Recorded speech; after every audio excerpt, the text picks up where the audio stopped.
Everybody, welcome back to Trailblaze. I'm Jamal Simmons in a different place this week with my friend Matt Butler, who is here, our co-host, as you know. And we are happy to have with us Stefanie Brown James, who is co-founder of the Collective PAC. Stefanie, thank you for joining us. Thanks so much for having me, Jamal and Matt. Appreciate the chance to talk to you guys today. Absolutely. So there's a lot going on right now in the country, and we thought we'd get you right now on camera to tell us exactly what's happening and what it means, not only for this year in 2026, but what it might mean for 2028. As you know, this is Trailblaze. We are the first podcast focused on the 2028 presidential campaign. So we always want to think about how these things are going to happen going forward, what they're going to mean. Stefanie, tell us what has been happening with all the redistricting happening in the country and what that means, particularly for African American communities and the Democratic Party.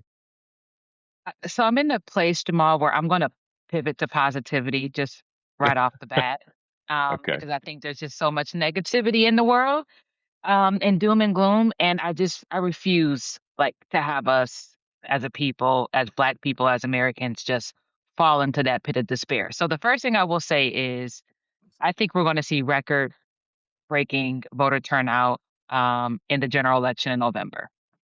I think that's going to be the case because sleeping giants have been awoken. The redistricting fights that we're seeing, there's not even a fight. There's no fighting fair happening in Alabama or Tennessee or Louisiana.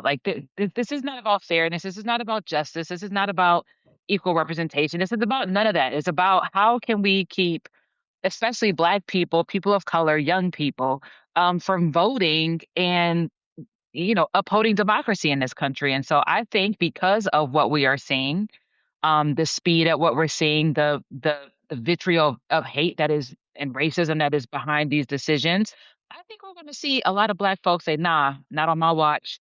We're going to turn out. And I can tell you that the organizing efforts that are going on across the South, especially, but also across the country, is making me feel really good about the general elections. However, it is going to be a long road to get us to November. As I think we're talking about the Calais decision that happened in Louisiana, which basically said, gutted out the Voting Rights Act, Section 2 of the Voting Rights Act. And now it looks like you don't really have to think about, well, nominally, race it cannot be used when putting together congressional districts. But I would argue that, in fact, race is being used because then look at these states like Tennessee, Alabama, South Carolina, Louisiana, where the Republican Party is made up of 95% white voters, which means in those states, to say you're going to partisan redistrict means you're going to use party as a proxy for race. And what they're Right. doing is they're carving out white districts in states instead of protecting African American representation in those states. I mean, you look at the decision by the Tennessee Assembly to take Memphis, which is, a majority Black city, historical majority Black city in the state, carve that into three separate districts from one. They only had the one Democratic district in the state to begin with. And so to take that city and carve it up into three is absolutely ludicrous. And as you said, this is about race at the end of the day. And it's about taking away, people keep talking about what's the message? How do we get folks? The message is they are currently working and taking away the right to vote of Black people across the South. And that will spread like wildfires. I am in Ohio. I know the Ohio legislature is just biting at the bit to figure out how they can do that in my state and across the Midwest, especially. And so this is really an opportunity for us to say, what does the fight back look like? How do we form new coalitions, new allyships, in order to protect Black folks now? But best believe they're coming for everybody to make sure that this country and the electorate can stay as white and as male and as Protestant as possible. Matt, you're a resident lawyer. Tell us what we should be thinking about at this moment. Well, I think it's incredibly upsetting to what's happening. And Stefanie, I'd actually be interested in your opinion, kind of how much of this in like the reaction to this is, do you see like not enough of a reaction to it and kind of maybe people taking it this like too callously, and I don't necessarily mean black people, but mainly white people, and how much of it is just that people have forgotten exactly the blood, the sweat, the tears, all of the work that went into it throughout the 1950s and 60s to get us to the Voting Rights Act. And, I mean, it's 60, 70 years ago at this point, how much of that is playing a part in this?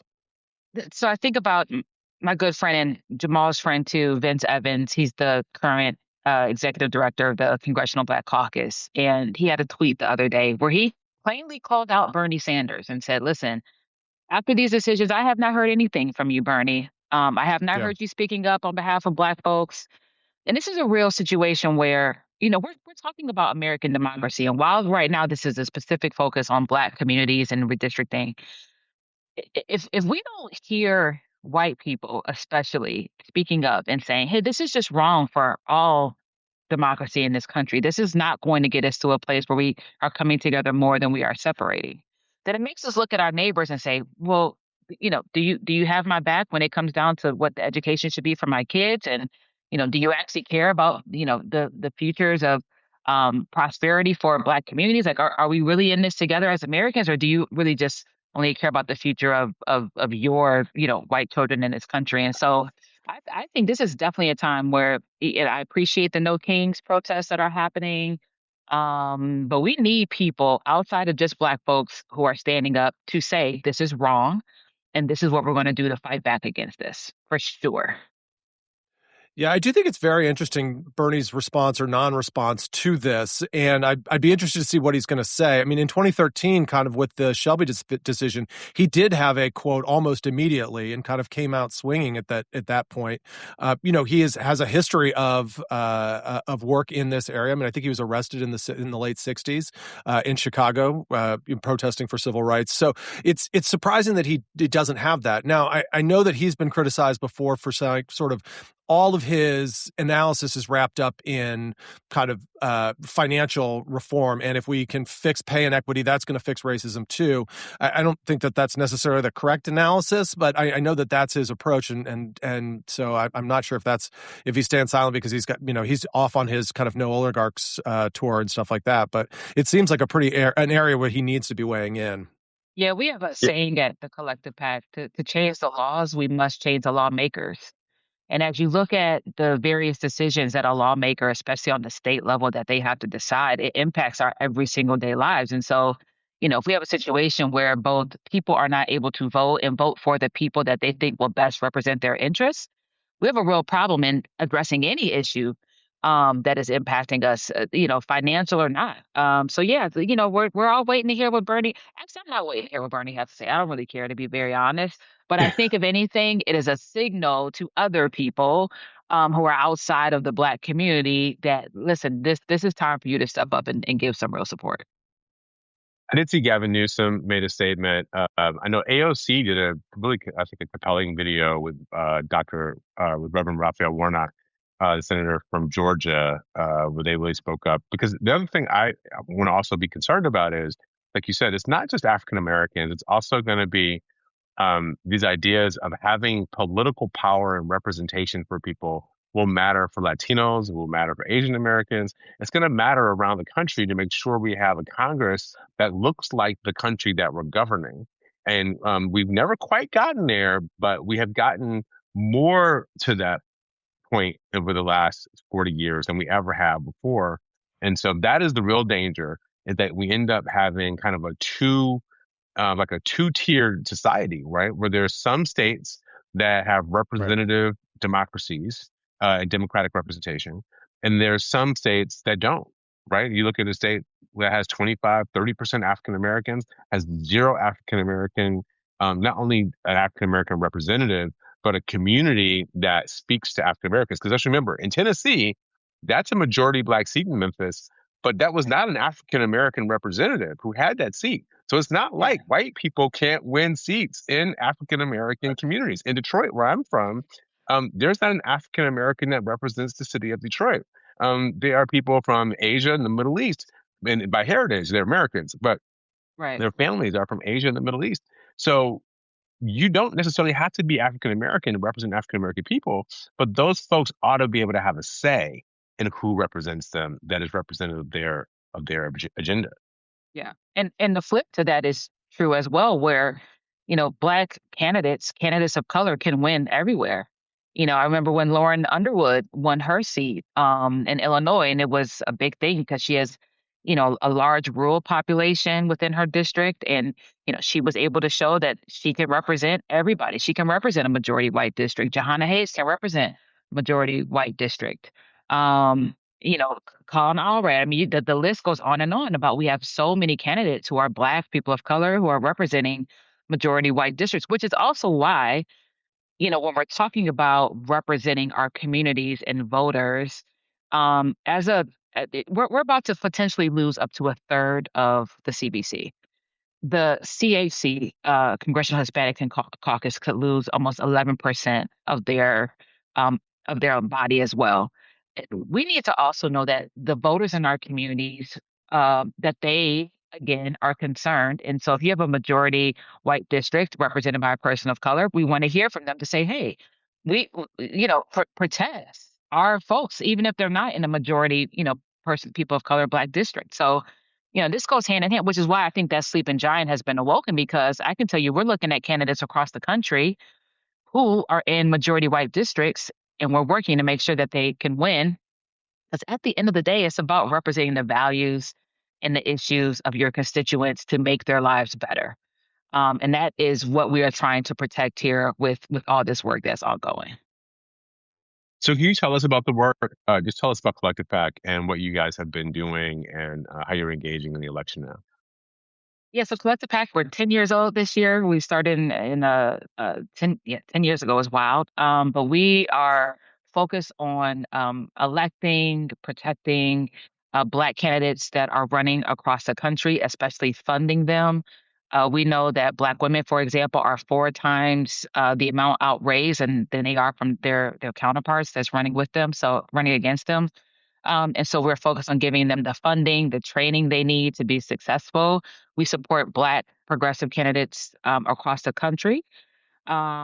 And we are especially also working on the pipeline of making sure folks are ready to serve once they get into office, that they are prepared to lead, but also that campaign staff who are assisting Black candidates is a diverse pipeline as well, and that they are ready to support their candidates. And so between that, we have a C4, we have an affiliated C3 organization, 2 super PACs.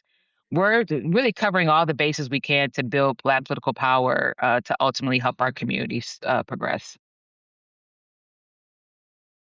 I think that's incredibly important. I think, some people might say, okay, well, why are you so focused on Black, right? I think the question, or the way to think about this is, historically, candidates have got to have a few things in order to run. Obviously, you got to get up and do it. You got to have a message. You also need a staff that you can Yes, use who knows how to run a campaign. And you need to be able to raise money. And that's right. very often, raising the money, finding the staff is about networks. And so many African Americans don't have the same networks as white candidates do. And so it's not really about necessarily helping a Black candidate over a candidate from a different background, but it's about leveling them up.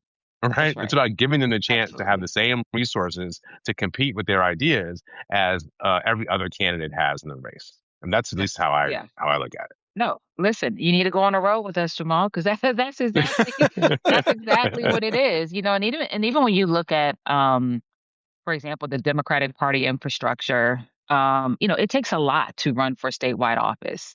On the state level, that is where we see the least number of Black elected officials, and really people of color in general, is state-led, statewide positions, attorneys general, secretary of states, things like that, governors. We have never had a Black woman governor in this country yet. And so the state is, to your point about connections, the amount of resources that you have to raise to run statewide is significant. And if you are not embedded, let's say in the Democratic Party infrastructure already as a candidate, if you have not had experience running statewide before, you need increased networks across the country to help supplement your race. That could be viewed as a negative because outside funding is coming to support your race, but we are not having candidates who are starting on a level playing field as it relates to who they're running against. And many folks, even now, we're seeing so many self funded millionaires, even billionaires that are running in these races. against folks who are just trying to figure out how they can activate their grassroots network to give them, $5, $25, $100. And so we're that organization to try to really help level the playing field, but also provide exposure across the country to say, hey, even if I'm in Cleveland, I need to care about what's happening in Denver or care about, what's happening in Charlotte. Because it is about the collective in order for all of us to be able to raise up. I see a connection between the Bernie organization and the small dollar list and Collective PAC working together. I think this is a great way for Bernie to make up for being too silent about this issue over the last couple of weeks. So Excellent idea. let's figure out how to make that happen and talk to Tigris and Ari. Absolutely. So all right, 2028. So thinking about this political moment and how people are digesting it, do you think that this is one of this redistricting question and what's happening in these communities across the South in particular, and maybe even more, do you think that's going to be able to kind of carry on past this particular election into the next one? Yeah, I definitely do. And to the, point about folks being silent, I cannot wait to see which potential 28 candidate lands in the South first in a real way. I'm actually surprised that we have not. Am I surprised? That's a good question. Maybe I'm not as surprised that we have not seen more potential candidates be outspoken. But I think when they realize that there is real energy on the ground with, we're seeing higher than expected numbers for early voter turnout in Louisiana, for example. I think when they start to see these early vote numbers come out, we're going to see some of these 28 candidates show up in the South. And I think it will carry on because it's who has our backs in the hard times. And don't come to us late asking for our vote. You need to be in this ride with us for the long term. And that is starting right now where we need folks to have our backs. And so, it's not going to be pretty though. Let me say, I'm not looking forward to the 28 elections. I'll be very honest. It's too many people. It's too many people as it is. But, hopefully that means that they're going to really actually fight for the vote and tell us what they're going to do to help our communities move forward in a real way through the enactment of policies and also shut down what the Republicans are trying to do. Yeah, I think travel-wise, you've seen, Gavin Newsom's been to a couple stops around the South on his book tour. Kamala Harris also obviously spent a ton of time in the South. And both of them made pretty strong statements after Calais came out.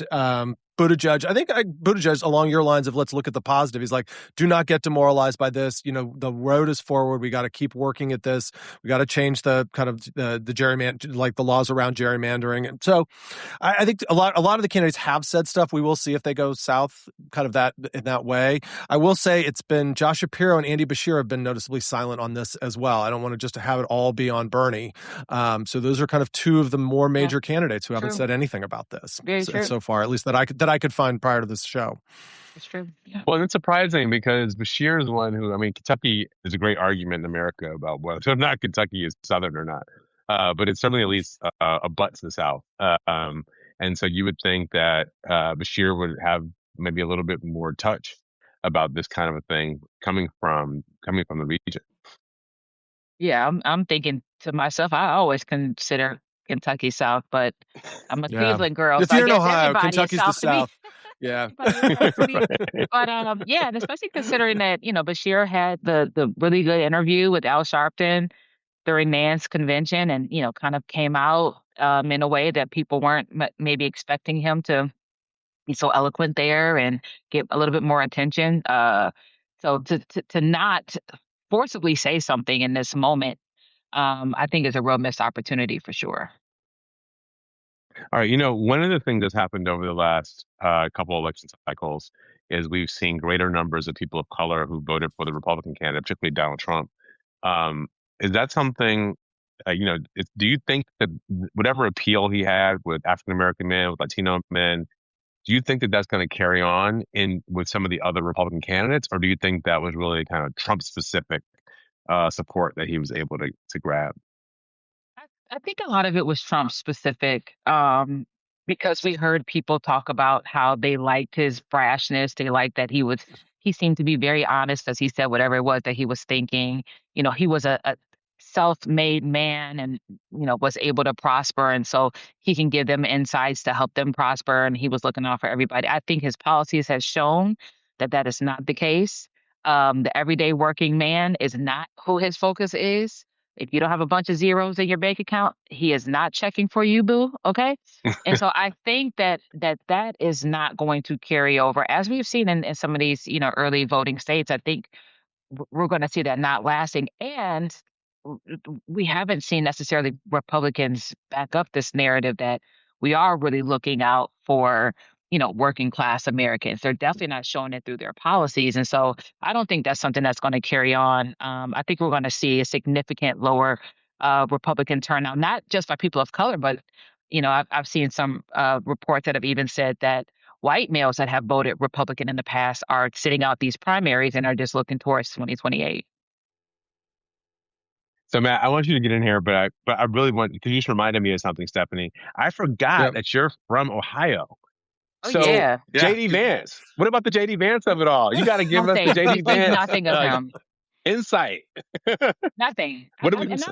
I'm being very honest, and I'm not even trying to be flip or anything. There's no mention of JD Vance in this state in a positive way. Like you would not even think this man was from Ohio. And now I'm in Northern Ohio. I'm in Cleveland. I was just in Columbus yesterday. Shout out my niece, just graduated Ohio State Law School. But you're not JD Vance is he's not a factor. And it's not as if Ohioans are proud Ohioans. Like we bleed the red and white here in Ohio. He doesn't carry that Ohio-ness about him. I can't explain it. I Mm. don't know, Matt, if you kind of know what I'm trying to say as someone from Columbus, but Yeah. he's not really a factor here.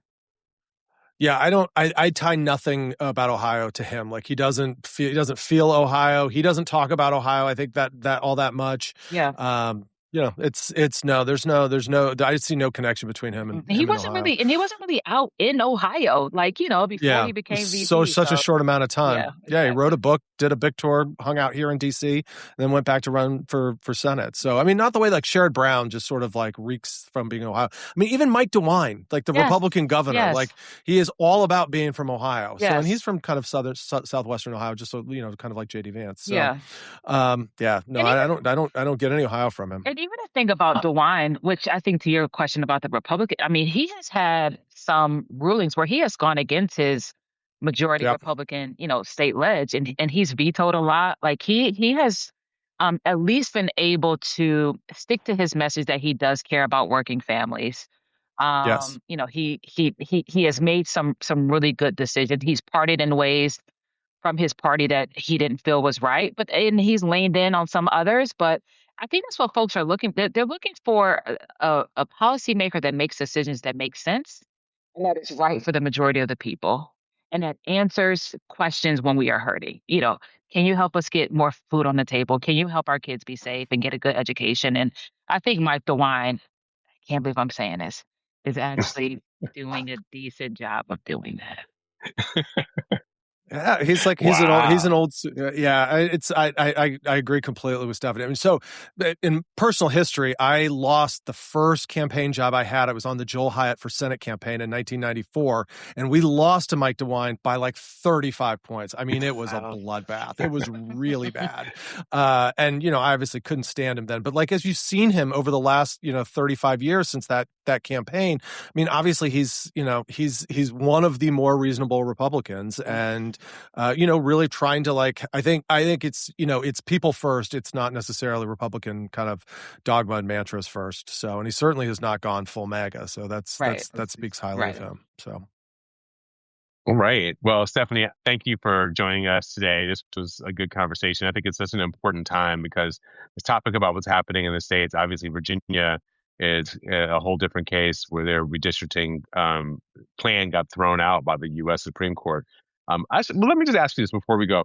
The U.S. Supreme Court, how is that something that comes up when you're thinking or talking to African American voters around the country? Are people aware of how conservative this court is and how much it feels like we're going back to kind of that 1876 style, Plessy versus Ferguson, jurisdiction? It is now. I tell you that. It's for a body to want to be as low key as possible. I mean, they have on the sparklers and like the foghorns, like they're making such big noise in the worst way possible that again I think it's really galvanizing people to see elections matter. And when you have the power in your hands, you better utilize it. So I've heard a lot of people talking about, Barack Obama not, what happened with him, the Supreme Court, not putting somebody on, and Ruth Bader Ginsburg. Like it's been a lot of conversations about that, where normally we would not have been talking about that. Yeah. And so people are definitely paying attention. The last thing I just want to make sure I have to say is I'm especially hopeful because people are really organizing on the ground. And so there's organizations like the Power Coalition in Louisiana who has been across the state making sure they are registering voters, but especially telling folks their rights, making sure they have the right information. We didn't talk about misinformation, so I hope at some point Mm, y'all bring me back on. I think that's a whole nother topic, but Yeah. I do want folks to know that there are groups across the South, especially right now in this moment, who are organizing. And that makes me super hopeful, but they also need resources and help. So we got to get folks elected, but we got to also have to support infrastructure that's doing the organizing work too. absolutely. All right. Well, thank you so much for joining us on Trailblaze. And if anybody out there wants to get in touch with me and Matt, you can always reach us on our email address, which is blaze@trailblazepod.com. We look forward to hearing from you, and we look forward to seeing you next time on Trailblaze. Thanks for being here.